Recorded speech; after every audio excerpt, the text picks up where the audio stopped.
Hi friends, how are you today? My name is Lisbeth and I am not a makeup artist, sorry. I am not a makeup artist, but I do enjoy doing my makeup and telling stories. I'm completely self-taught, but this is what I like to do. I like playing around with makeup and all that good stuff. I feel my weird looking face right now. I started and then started filming and then realized I wasn't quite ready. But so a while ago I bought Il Makiage and I really like that foundation. It's fantastic. And for a while it was just my go-to. I use it every day. But ever since I've started doing this, I've enjoyed like using other foundations again, because I used to use other foundations a lot and then I stopped using other foundations for a while, but I really like this is one that I really like. I've really enjoyed so far. All right. Now, I have a story for you today. Are you ready? All right, well, let's get to it. So the circumstances in which I'm about to relate to you are true. And I know they're true because they happened to me. And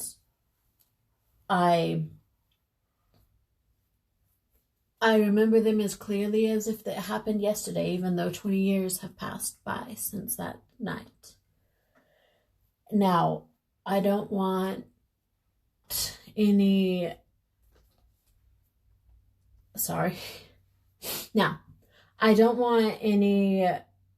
I have only told this story to one other person. And I'm telling you now with some trepidation. I don't want you to... All I entreat is that you will listen, and I don't want you to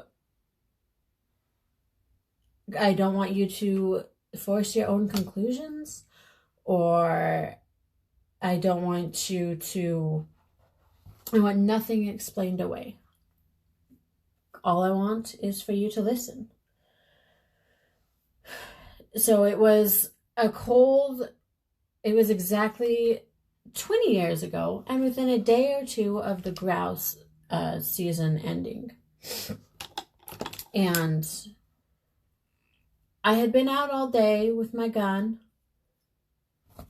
It had just started. The month was December. The wind was blowing due east, and it was starting to snow. And I was lost.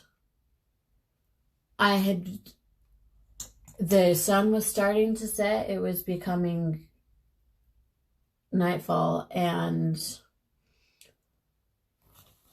I hadn't had anything to eat since breakfast. And I'm sorry. Oh, I'm just gonna use this. I hadn't had anything to eat since breakfast, and I was worried because I knew my wife would be worried about me. And we had been married for 4 months. And we had lived on the moors previously, and then had moved to... Sorry. We had just moved recently, and my wife had asked me to be back before dusk, so I knew that she would be worried about where I was and what had happened to me. And did I mention it was starting to snow? It was starting to snow, and I didn't know where I was, so what am I looking for now? That's what I'm looking for. So we had spent some time when we were first married on the Highlands, and had moved to the English moors. And I was worried that my wife thought I wouldn't return, and what would she think? So even as weary as I felt, I knew that I had to keep going, because if I had heard stories of people getting weary and laying down and not waking up again in the morning during the snowfall. So I kept moving, and eventually I hallooed a couple times, and I said, "Hello! Hello!" So I sounded like a wolf right there, sorry. "Hello!" And finally I thought I heard a return hello. And I wasn't sure, so I did it again, and sure enough, I saw a spot of light coming towards me.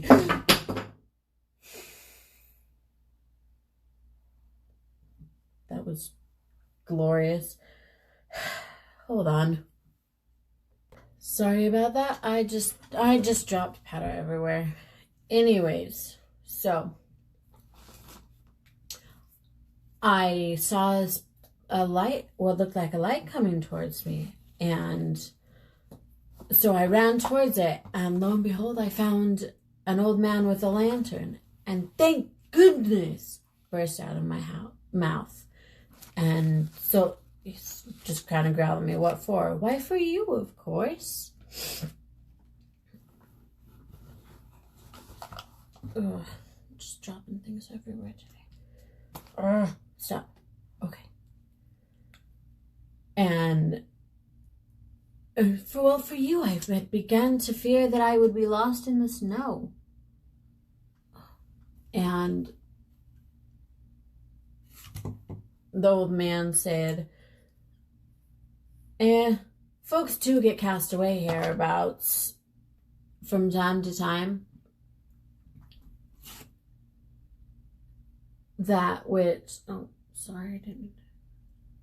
Folks do get cast away hereabouts from time to time. And what's to stop you from being cast away if the Lord's so minded? So I said, if the Lord is so minded that I shall be lost, then we shall be lost together, friend. But I don't mean to be lost without you. How far am I now from dwelling? A good 20 miles, more or less. And the nearest village? The nearest village is Wyke, and that is a 12-mile the other way. Where do you live then? Over yonder, said he, with a vague jerk of the lantern. You're going home, I presume?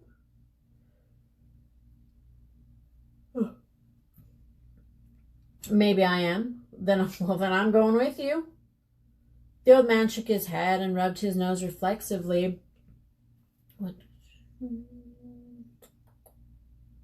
Sorry. And with the handle of his lantern. It ain't no use, he grunted. He don't let you in. We'll see about that, I replied briskly. Who is he? The master, he grunted.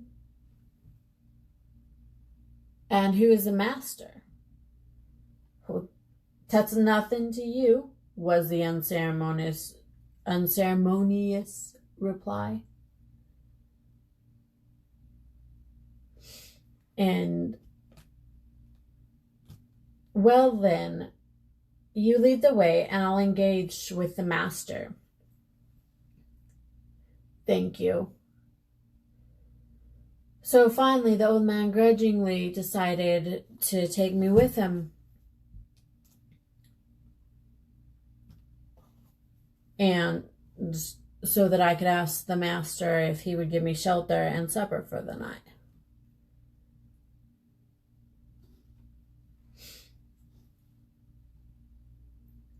And so we walked, and for pretty soon a large building loomed out of the darkness, and a huge dog came bounding down, barking.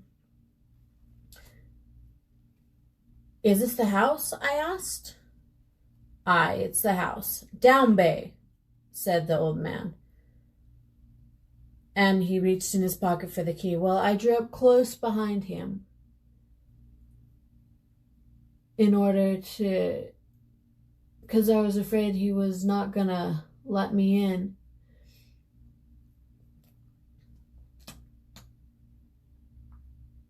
And he finally opened the door, and I pushed past him into the entryway.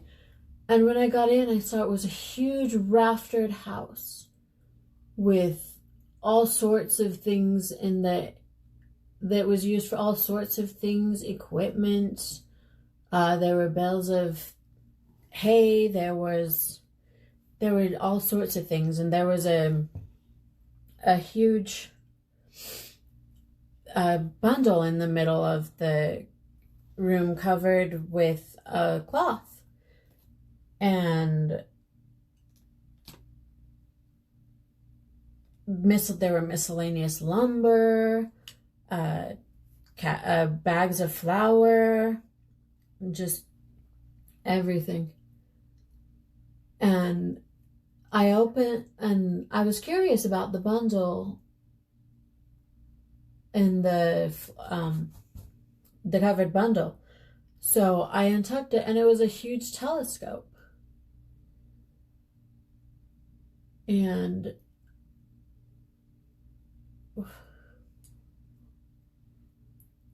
sorry. Oh,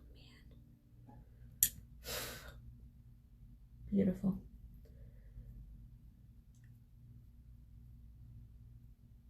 Sorry.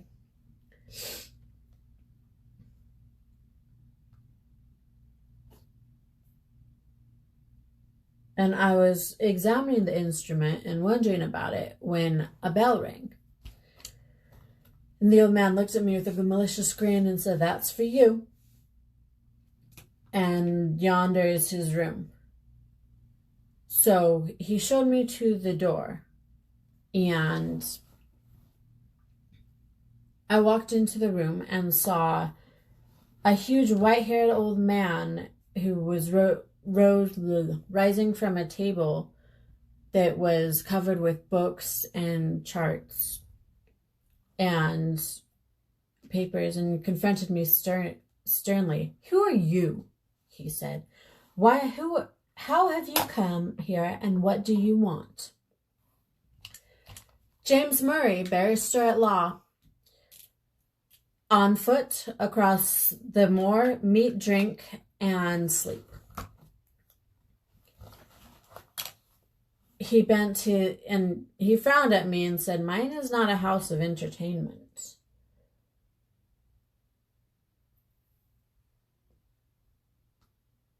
And, "Jacob, how dare you admit this stranger?" And Jacob, who was the old man, said, "I didn't admit him. He pushed past me." And the old man looked at me and said, "Pray, sir, what right have you to force an entrance into my house?" "The same by which I would hold on to your boat if I was drowning. Self-preservation." Self-preservation. Sorry, guys, got an important phone call I had to take. Anyways, so I was talking about the old man, and he asked me why I thought that I had any right to push into his house, and that his house was not a place for entertainment. And I said, "There's already an inch of snow on the ground, and there will be more come morning, and if I keep going, I'd likely be buried by it." So he looked out the window and ascertained that I was correct. And he said, "All right, fine, you can stay the night," and told Jacob to serve the supper. So I found a chair and I pulled it up near the fire and put my gun in a corner. And then Jacob came and served the supper. He served me a plate of ham and eggs and just good farm fare. And the old man had just had a simple supper of a jug of milk and porridge. And I was starving, so it was the best food that I had ever eaten. And I told the old man this when he told me that all they had to serve was simple farm fare. And after we had eaten, I pulled my chair up to the fire again, and I was surprised when the old man joined me. And he started talking about philosophies, and he started asking me about how the world had changed and how science had changed, because he had been retired and in his house away from the world for 23 years. So I started telling him, and I wasn't a man of science myself, so I didn't know all the specifics or anything, but I told him what I knew, and he was fairly impressed by all the changes that had happened. And there we go. And so we talked for a while, and then he started talking, and he told me about the philosophies he knew and the science that he knew. And after a while, it seemed he was just talking out loud to himself. And then he started veering into subjects such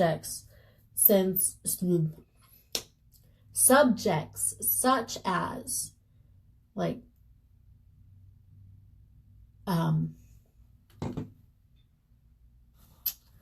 subjects such as ghosts and the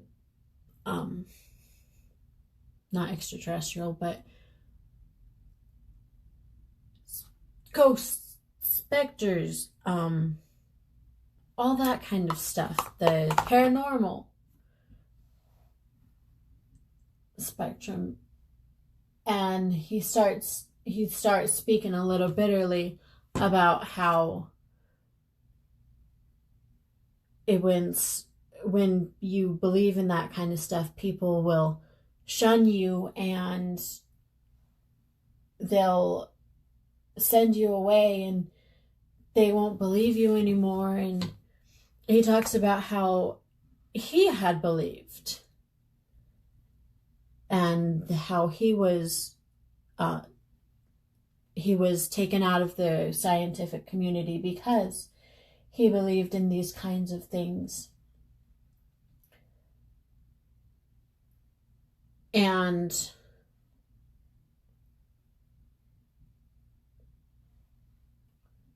hold on, sorry. And just kept talking about these things. Hold on.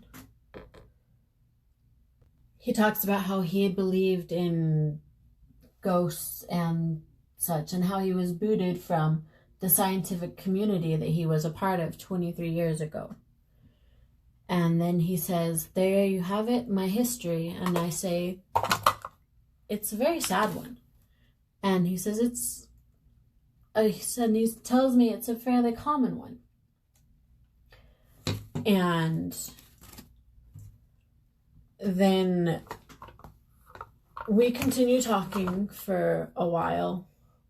Then he seemed desirous of changing or ending the conversation. And so he got up and went to the window and says, the snow has ceased. And I say, it has ceased? Then I might as well start walking the 20 miles. And he's like, walking 20 miles? Why are you walking? What is 20 miles? And I tell him, my wife, that I have to get back to my wife. And he tells me that there may be no need for me to walk 20 miles. Sorry. That, ooh, I kind of like that. Okay, maybe I could have used a little less. Sorry, talking to myself. But there may be no need for me to walk 20 miles. He might have a... Alright, that's really bright.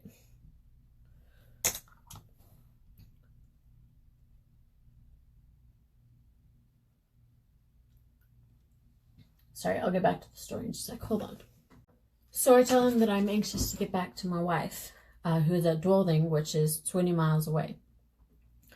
And that I would be willing to pay 10 guineas in order to get back to her. And he tells me that he might have a way for me to get back to her, and it would be far less costly. He tells me that the night mail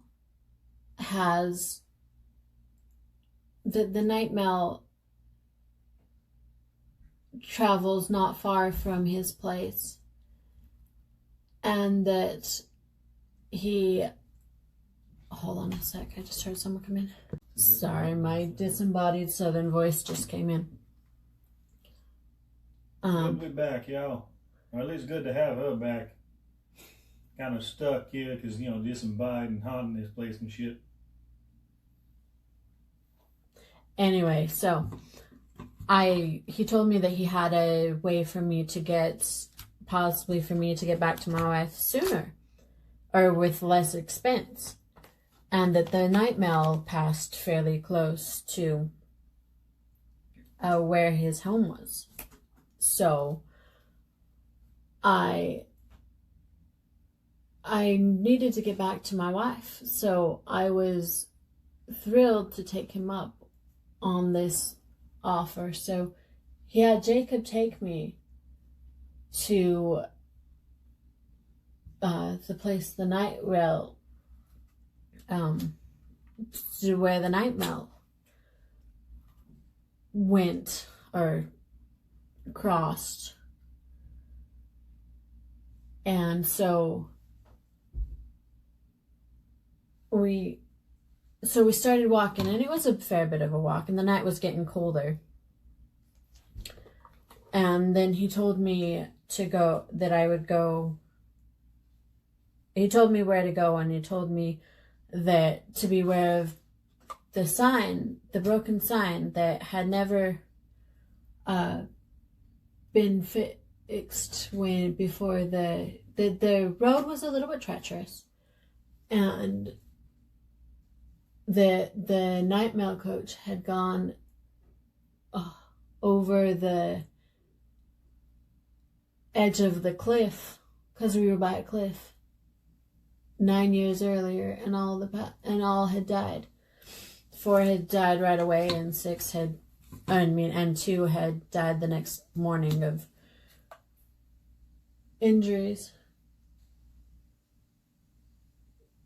So I kept walking, and the night's still getting colder, and then I see a speck of light coming towards me, and then I see another one join it, and they look like they're parallel, and it looks like a coach. And I see a driver on top, and then I see the coach, and there's a driver on top with a guard and one passenger on top. And the guard looks like he's sleeping and doesn't even stir. And I'm jumping and waving my hat around, yelling for the coach to stop. And at first they don't stop, and I think they haven't seen me. So the passenger on top doesn't even look around. You know, I say that, but then they pull up near the sign and finally stop. So I open the door, and this is not a sponsored video, but please sponsor us, please. Also, these are delicious. They are delicious, it's true. You know, maybe one day I'll be able to get through a story without interruptions, but I highly doubt it. Anyway, so I open up the door and I see 3 passengers. Hi, babes. And you purring? And the passengers don't really look around or anything. And hold on, I'm going to finish my lips, then I'll be back to finish the story. So I got in the carriage and I saw there were 3 other passengers in there with me. And nobody really said anything or looked at me. And I looked at the guy sitting across from me and I said, how intensely cold it is tonight. And he lifted his head and looked at me, but made no reply. And I tried to start some conversations with the others in the coach. And again, no replies. And then I noticed that there was a weird smell in this coach. It did not smell good. And so I asked if anybody would mind if I opened the window, and again, no reply. So I went to open the shade, and the shade broke off in my hand. And then I noticed that there was a layer of mildew on the window. And it looked like it had just been in a barn or something, rotten. And they had just pulled it out because maybe the other coach needed to be fixed or something. So I mentioned this to one of the passengers, and I say just how I'm just like, this coach isn't in good repair. And I said, this coach is in a deplorable condition. Is the other coach in for repairs? And he lifted his head slowly and looked at me. And this is a sight that I will never forget in my whole life. When he looked at me, I noticed his skin just had a weird pallor. And his mouth was just open, like in the agony of death. And that his eyes glowed with a fiery glow that wasn't of this world. And I look at the other passengers and they all have the same look, and it's horrifying. And so I start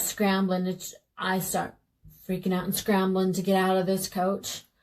And all of a sudden, I just have this sensation, the coach is bucking, and I just have the sensation of falling, and then just great pain and darkness. Well, then I was just shrieking with terror, and then just pain and darkness. And it seemed as if years had gone by when I woke one morning as if from a deep sleep. And I looked and my wife is sitting by my bed. And I asked what had happened. And she told me this tale with tears of thanksgiving of how they had found me. I had fallen over the cliff, and 50 feet below they found me. The only thing that saved my life was a snowbank. And 2 shepherds found me the next morning and took me to the inn and called for a surgeon. I had a broken arm and a fractured skull,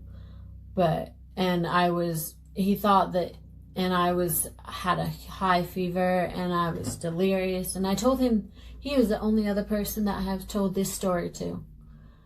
But he thought it was just delirious ravings of someone. Just the fever was causing me to have these delirious ravings. And we argued about it for a bit, until finally I just gave up. He wasn't going to believe me. And I hadn't told my wife, and I haven't told my wife before this. I never told my wife these events, but I and the doctor didn't believe me, but I know that I was the fourth passenger on that ghost phantom coach that had not these 20 years ago. I was on that coach. All right, guys. So that's it for me. Thanks for joining me. And obviously, I'm not a man, and I was not on that coach 20 years ago. My name's not James, but I will post the link to the real, and what's the word I'm looking for? Condensed the story quite a bit because there was a lot, but I will post the link for the original story down below if you are interested. I hope you liked this look, and I hope you enjoyed the story. I read the story a while ago, and it intrigued me, so I thought I would tell it. And I'm not sure if this look is my favorite. I really have fun using this liquid blush. I've never used a liquid blush before. Note to self, you don't need to use so much. But I did have fun doing this look. Again, I don't know if it's my favorite, but it was fun to do, and I can always wipe it off. And anyways, I hope you have a wonderful rest of your day. Please remember to treat people with kindness and respect. And everyone has a story. We don't know what it is. And so a little kindness, respect, compassion, care, love goes a long way. And I will see you next time. Bye. Oh, also, one final note. What I have on my lips right now is the lip gloss that I remade at Mix Blend Bar. Looks like this. And this is how it looks on my lips, and I really like it. Anyways, I think that's it now. See you next time. Bye.